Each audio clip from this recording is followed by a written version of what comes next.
at a fun one, which is what's the win? And so much of life is figuring out what's the win in it, what's the W, and obviously we don't want to break the world into binaries. That's not a very spiritual way to see things, but we want to be clear, like what is the win? What's the spiritual win here? And different faiths have defined it different ways over the years. Some faiths define it as it's purely a salvation game.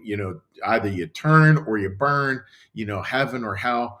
A Christian New Church perspective is a little more nuanced than that. And we obviously believe in heaven and hell, but it's a little more nuanced in terms of where God is actually leading us. Like, what does salvation actually look like?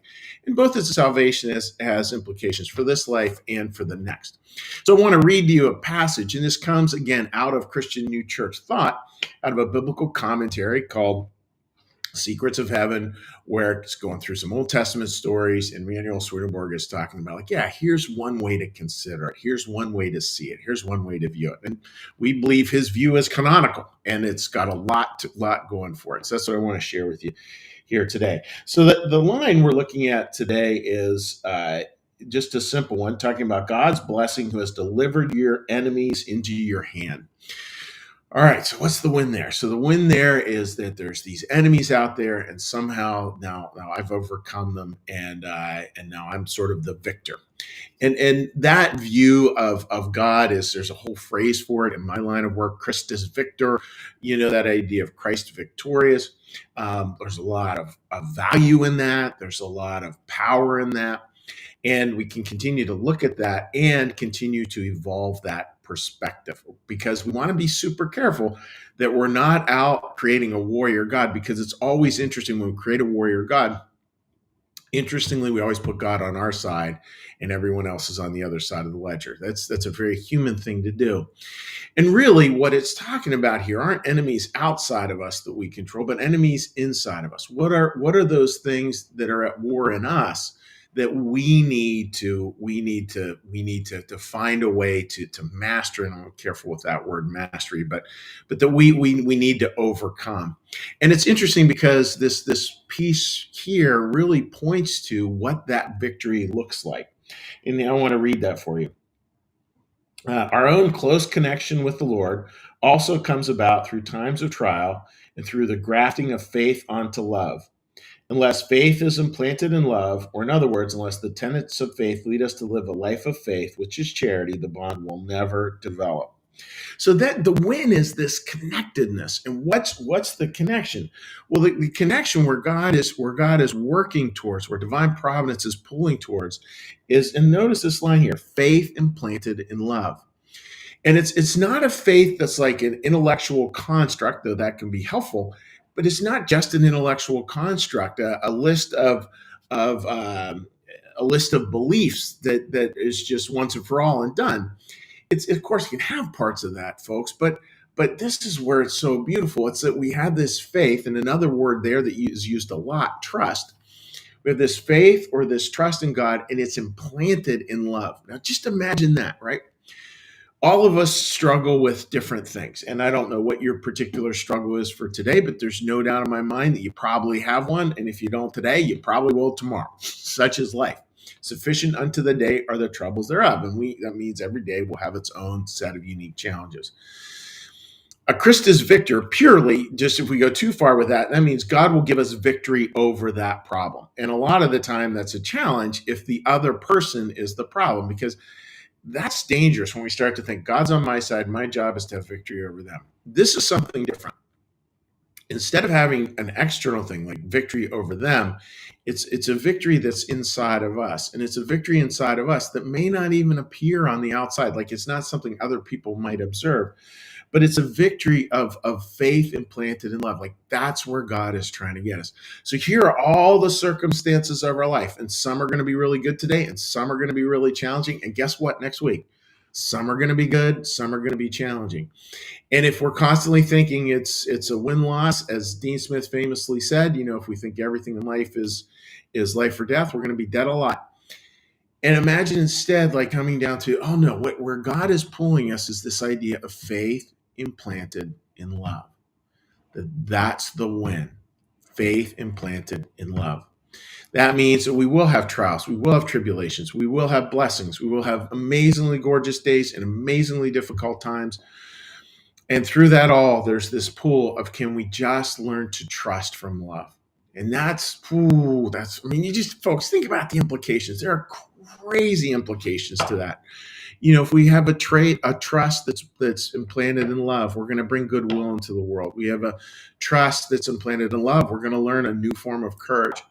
We have a trust that's planted in love, we're going to have a brand new relationship with God and with other people, because we're not going to try to manage everything or manage every outcome, because we're just trusting, like, hey, God's here. I may not see it. I may not see how this all turns out until the next life, but I do trust that there's a goodness in the world, and I'm going to plant that into love. There is immense power if we consider that the win, because it gets us out of our win into a much more expansive win that brings us into our true selves. So that's the thought for today, folks. Like, think of what the win is, and imagine it as a letting go, actually, of sorts of ways that we might see the win, and instead picking up, deeper ways of seeing a win that is really about this faith or this trust implanted in love. That is a felt sense. That is something I think we just breathe with a little bit today. There's not like a to-do list with it. It's just, okay, faith implanted in love. That's the win. That's where God's pulling us today. That's where he's asking us to just settle and rest in that, even if just for a minute, and do it. And you'll start to see some beautifully different perspectives. So that's the thought for today, dear friends. And what we're going to do now we're going to go through and we're going to do a little prayer, a little blessing. Say hi to folks on social media, a little meditation. It's what we do here every day. So with that, dear friends, let's get a little breath.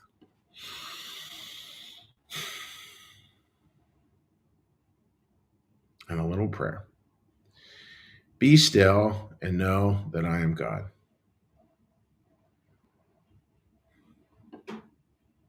Be still and know that I am.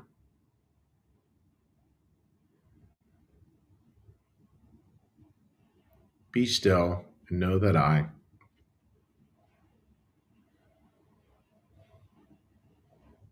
Be still and know that.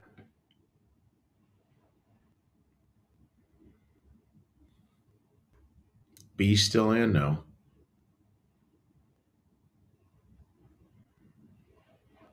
Be still and.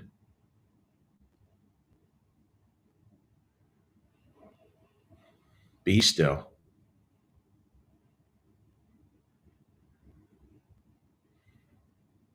Be.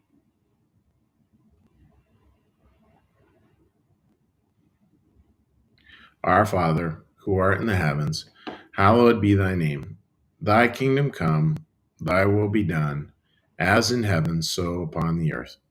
Give us this day our daily bread, and forgive us our debts, as we also forgive our debtors. And lead us not into temptation, but deliver us from evil. For thine is the kingdom, and the power, and the glory forever. Amen. All right, dear friends, what we're going to do now is we're going to do a little cheery hello to folks and say hi to everyone. So let me just pop on to Facebook here. Again, you can leave a comment, as we say often here. Most people actually comment later in the day, later in the week. And you're more than welcome to leave a comment anytime. And sometimes people post on stuff that's weeks and weeks old, and that's always fun to see as well.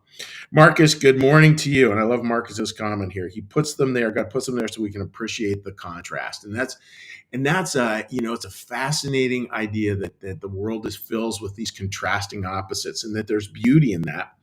Primary example, we want to know what a contrasting opposite is. Look at the nighttime sky with beautiful stars. Like, the darkness actually accentuates the light. It doesn't actually take away the light, which is an interesting way to see it, and an interesting way to see the challenges of our life. All righty. One other set here.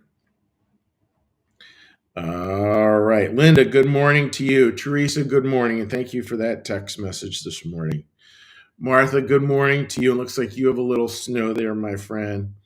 Linda writes, great message. So many truths embedded in this. I'll have to listen twice. Thank you. Yeah, you know what's funny? Linda said, I'm looking at this thing like, dang, that's big. That's one of those ones I could, yeah. Anyways, you'll hear it again on a Sunday service for New Church Live. That's for sure. Teresa, and thank you too. And just, thinking about you a lot this morning. Hoping you're doing okay. And Kay, good morning to you, my dear friend. Great to have you joining us as well.